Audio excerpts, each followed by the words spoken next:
ಇಂದೇ ಡೌನ್ಲೋಡ್ ಮಾಡಿ ಮತ್ತು ನಿಮ್ಮ ನೆಚ್ಚಿನ ಶೋಗಳನ್ನ ಆನಂದಿಸಿ. ಅಂದ್ಮೇಲೆ ಇವಳು ಮನೆಯಿಂದ ಆಚೆ ಹೋದ್ರೆ ನಿನ್ಗೇನ್ ಕಷ್ಟ? ಹೋಗ್ಲಿ ಬಿಡು.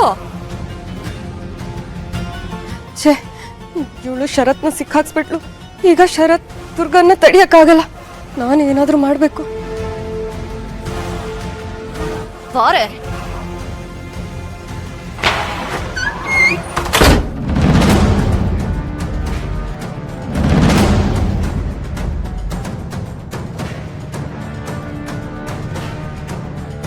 ನನ್ ತಂಗಿನೇ ಮನೆಯಿಂದ ಆಚೆ ಹಾಕೋಷ್ಟು ಧೈರ್ಯನಾ ನಿನ್ಗೆ? ಅದ್ ಹೇಗ್ ಮನೆಯಿಂದ ಆಚೆ ಹಾಕ್ತೀಯ ಅಂತ ನಾನು ನೋಡೇ ಬಿಡ್ತೀನಿ. ಅವಳು ಬಂದಿರೋದು ಹೋಗಕ್ಕಲ್ಲ, ಇಲ್ಲೇ ಪರ್ಮನೆಂಟ್ ಆಗಿ ಇರೋದಕ್ಕೆ.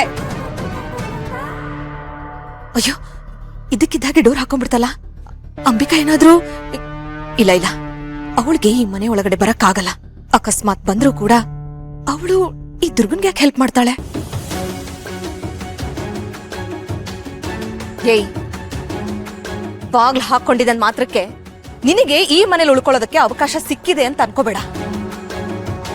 ಆಕಾಶ ಭೂಮಿ ತಲೆ ಕೆಳಗಾಗ್ಲಿ, ನಿನಗೆ ಈ ಮನೇಲಿ ಜಾಗ ಇಲ್ಲ ಅಷ್ಟೇ.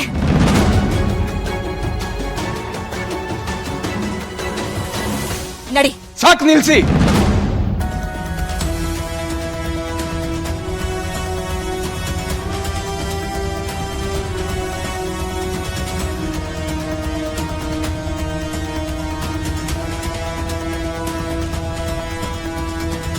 ದಮಯಂತಿ, ಏನ್ ಮಾಡ್ತಾ ಇದೀಯ?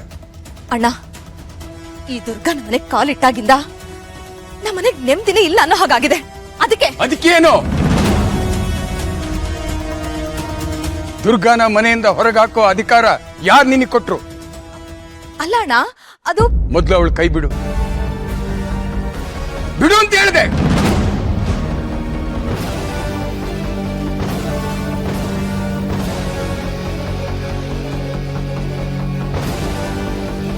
ಈ ದುರ್ಗಾ ಮಾಡಿದ್ದು ಒಂದ ಎರಡ? ಅದು ಹೋಗ್ಲಿ ಬಿಡೋಣ.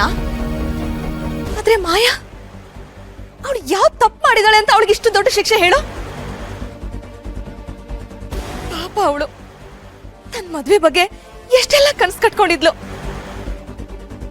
ಆದ್ರೆ ಇವತ್ತಿನ ಅವಳು ನೋವಿಗೆ ಈ ದುರ್ಗಾನೇ ಕಾರಣ.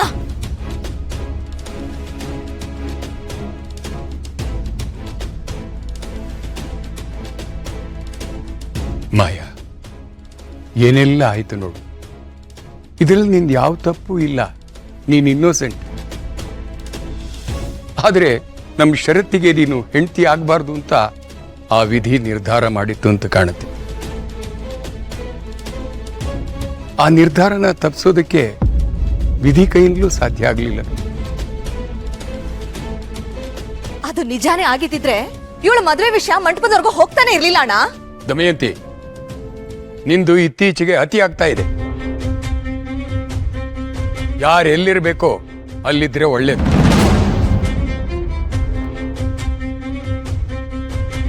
ಏನಣ್ಣ ಹಾಗಂದ್ರೆ?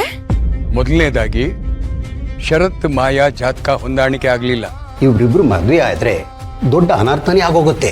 ಅಷ್ಟೇ ಅಲ್ಲ, ಇವರ ದಾಂಪತ್ಯ ರೇಖೆಯಲ್ಲಿ ದೊಡ್ಡ ಬಿರುಕು ಮೂಡತ್ತೆ. ಆಮೇಲೆ ಏನೇನೋ ಅಪಶಕನಗಳು.